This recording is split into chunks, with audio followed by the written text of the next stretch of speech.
तो उसे हाईवे पर कहीं दूर छोड़ने के लिए रिक और शेन जाते हैं। तब रिक शेन को सीधे सीधे कह देता है कि देखो, मुझे पता है कि जब मैं यहाँ पर नहीं था तो तुम्हारे और लॉरी के बीच संबंध बने थे और किसी ने लॉरी को बताया था कि मैं मर चुका हूँ, इसीलिए वो तुम्हारे साथ क्लोज हुई। पर देखो, मैं साफ साफ कह रहा हूँ, अब मैं आ चुका हूँ, इसलिए रिक्वेस्ट कर रहा हूँ, प्लीज उसे परेशान मत करो। उसके पेट में अगर तुम्हारा बच्चा भी है तो मैं ही उसका बाप हूँ। तुम मेरे बेस्ट फ्रेंड हो और मुझे उम्मीद है कि तुम एक बेस्ट फ्रेंड की तरह ही बिहेव करोगे। प्लीज तुम सब कुछ भूल जाओ जो आज तक हुआ और मेरे साथ चलो। शेन उसकी बातों को एक्सेप्ट नहीं कर पाता लेकिन फिर भी चुप रहता है। उस जगह पर पता है 2 पुलिस ज़ॉम्बीज होते हैं। वो उन ज़ॉम्बीज को शूट करके उनके पास जाते हैं। ओहो, तो पता चलता है कि उनके शरीर में ज़ॉम्बीज के काटने के निशान नहीं है। शेन पूछता है कि फिर ये दोनों ज़ॉम्बीज बने कैसे। दोस्तों, रिक इस बारे में कुछ जानता तो है लेकिन वो शेन को नहीं बताना चाहता और कहता है कि यार पता नहीं, मुझे भी नहीं पता। फिर वो उस दूसरे ग्रुप के आदमी के हाथ बांधकर उसे हाईवे पर एक जगह छोड़ देते हैं और रिक कहता है, ये रहा चाकू, तुम अपने आप आकर चाकू उठाओ और खुद को आजाद कर जाओ।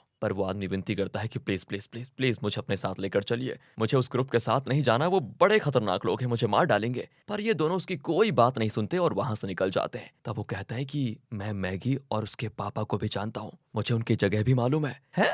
ये सुनकर रिक और शेन दोनों शॉक हो जाते हैं, किसको कैसे पता। तब वो कहता है कि आप लोगों को नहीं पता लेकिन मैं और मैगी एक ही स्कूल में पढ़ते थे। मैं मैगी को अच्छी तरह जानता हूँ लेकिन वो मुझे नहीं जानती। अब शेन कहता है, रिक देखो, अगर इसको जिंदा छोड़कर गए तो ये अपने ग्रुप को जरूर हमारी जगह बता देगा, इसलिए काम करते हैं, इसको गोली मार देते हैं। पर रिक कहता है, पागल हो गए हो तुम, हम इसे अपने साथ वापस लेकर जाएंगे और पूछताछ करेंगे कि ये और क्या क्या जानता है। दोस्तों, शेन को तो इतना गुस्सा आता है कि वो अभी रिक को मार दे और इस तरह दोनों में बहस शुरू हो जाती है। शेन कहता है कि देखो रिक, अगर तुम इसी तरह मनमानी करते रहोगे ना तो तुम अपनी बीवी बच्चों की सुरक्षा कभी नहीं कर पाओगे, फिर मुझे उनकी देखभाल करनी पड़ेगी। रिक तो और भड़क जाता है कि ये कुछ ज्यादा नहीं बन रहा है और दोनों की और ज्यादा लड़ाई हो जाती है। शेन तो दोस्तों कुल्हाड़ी उठाकर फेंकने लग जाता है, इस पे तो भूत सवार हो गया है। आवाज को सुनकर वहां पर ज़ॉम्बीज आ जाते हैं। इसी बीच उस दूसरे ग्रुप का आदमी भी धीरे धीरे चाकू की ओर जाता है और चाकू से अपनी रस्सी काट लेता है। तभी शेन एक स्कूल बस में छुप जाता है लेकिन ज़ॉम्बीज उस बस को पूरी तरह घेर लेते हैं। इसी बीच रिक एक गाड़ी निकालता है और दूसरे ग्रुप के आदमी को लेकर शेन को भी बचाकर वहां से लेकर जाता है। ओह,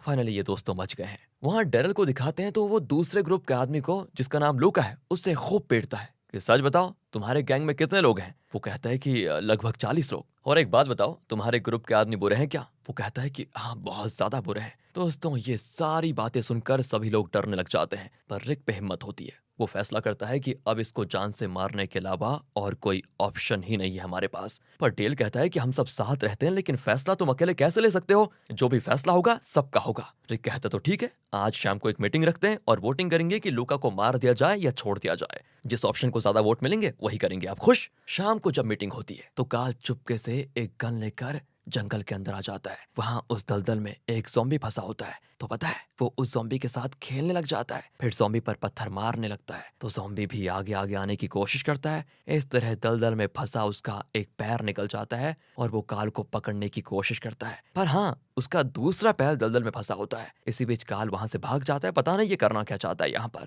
आगे पता चलेगा आपको। और यहाँ पर होती है मीटिंग। मीटिंग में आता है वोटिंग का वक्त और सभी लूका को जान से मार देना चाहते हैं। सिर्फ डेल इसके खिलाफ होता है और कहता है ये ऐसा वक्त है जब इंसान जानवर बन गए हैं, पर हम अभी भी इंसान हैं, इसलिए हमें उन जानवरों जैसी हरकत नहीं करनी चाहिए। उस लड़के की जान मत लो यार, हमारे अंदर अगर एक भी बूंद इंसानियत बची है तो हम उसको नहीं मारेंगे। वो लड़का अब भी इंसान है, ज़ॉम्बी नहीं बना। फिर तुम लोग उसको मारना क्यों चाहते हो? उसको छोड़ दो ना। लेकिन बाकी सब तो उसको मारने का फैसला करते हैं। रिक उसे शूट करने चाहता है लेकिन उसके भी हाथ कांपते हैं, उससे ये काम हो नहीं पाता। सोचता है कि यार अगर ज़ॉम्बी होता तो मैं आराम से शूट कर देता, लेकिन ये तो जिंदा इंसान है, इसे कैसे शूट करूं मैं। इसलिए रिक सोच लेता है कि नहीं, इसको नहीं मारेंगे। पर दूसरी ओर डेल को लगता है कि ये लोग लूका को मार देंगे, इसलिए वो परेशान होकर थोड़ी दूर चला जाता है और तब सामने एक गाय पड़ी होती है जिसे किसी ज़ॉम्बी ने काट कर उसका बुरा हाल कर दिया था। डेल तो चौंक जाता है और मुड़कर देखता है तो एक ज़ॉम्बी उसको पकड़ कर काट लेता है। दोस्तों, आवाज सुनकर ये सभी वहां पर आते हैं और उस ज़ॉम्बी को शूट कर देते हैं। ज़ॉम्बी ने तो डेल की ओहो कितनी बुरी हालत कर दी है,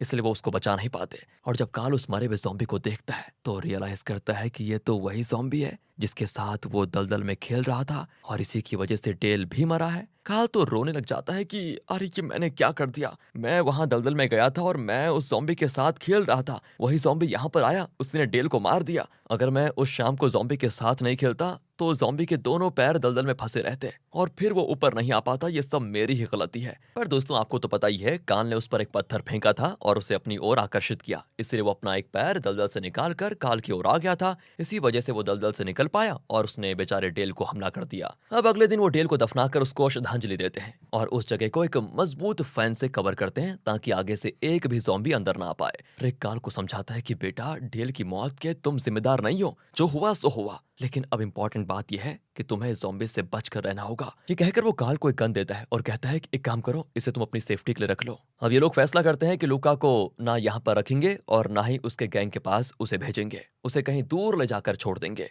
पर इसी बीच शेन लूका से मिलता है और कहता है कि देखो, मैं तुम्हें यहाँ से बचा कर निकालूंगा, लेकिन तुम्हें मुझे अपनी गैंग के अड्डे का लोकेशन बताना होगा। तो वो भी शेन को बता देता है। यार, जान सबको प्यारी होती है। फिर शेन